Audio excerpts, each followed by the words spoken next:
हमें अपने द्वारा किए गए कार्य पर तो विश्वास है, उस कार्य की पूर्णता या अपूर्णता से हमारा कोई लेना देना नहीं रहता, लेकिन हमें अपने द्वारा दिए गए समय और किए गए प्रयास, इन दो बातों, समय और प्रयास का सदैव पूर्णतः सम्मान रहता है।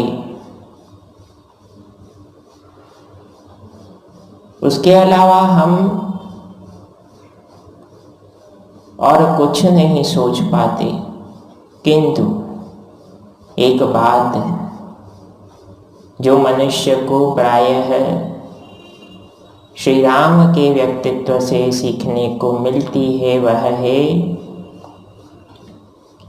कि स्वयं को पहचाने, स्वयं को जाने।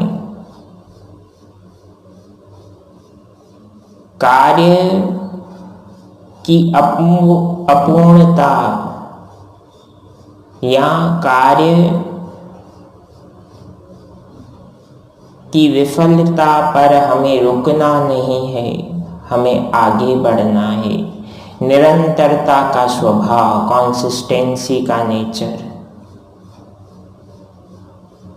सतत रूप से स्वयं में सुधार करते जाना,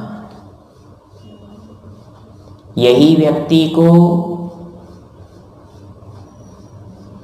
किसी क्षेत्र में अपूर्णता से पूर्णता की ओर, जीवन में अपूर्णता से पूर्णता की ओर तथा व्यक्तित्व निर्माण में भी अपूर्णता से पूर्णता की ओर ले जाती है।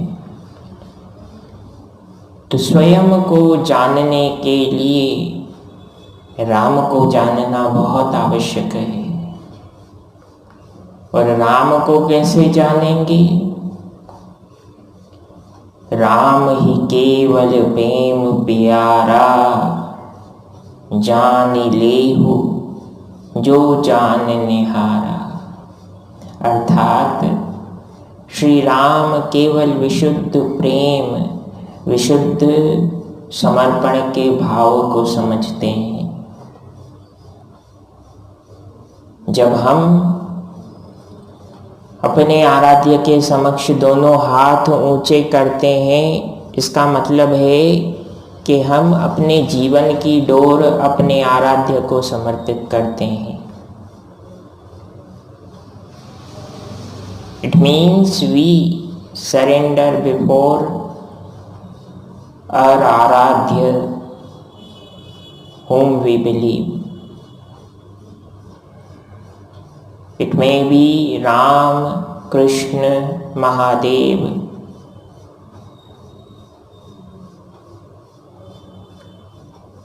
Goddess Durga, or whom we believe. लेकिन जीवन का सत्य, एक मनुष्य के लिए सबसे महत्वपूर्ण बात यही है कि स्वयं को पहचाने। जब हम स्वयं को जान जाते हैं तो मन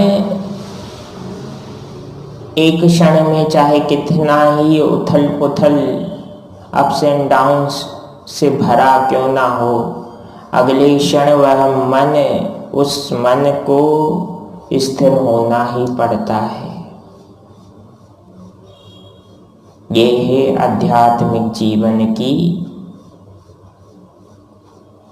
एक श्रेष्ठ जीवन पद्धति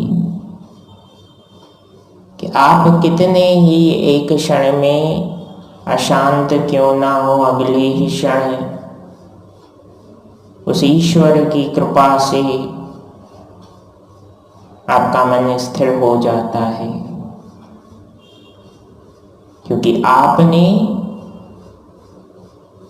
परमपिता परमात्मा के समक्ष जीवन का समर्पण किया है और उस ईश्वर ने आपको अपना संरक्षण दिया है।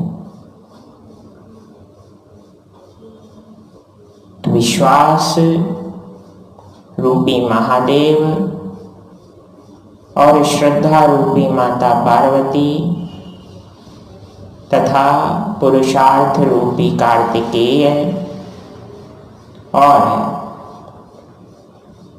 विवेक तथा कर्म रूपी गणेश जी के सद्गुणों को सम्मिलित रूप से जब हम जीवन में जीते हैं तब हमें हर कठिनाई आसानी से पार करने में सहज रूप से सफलता प्राप्त होती है।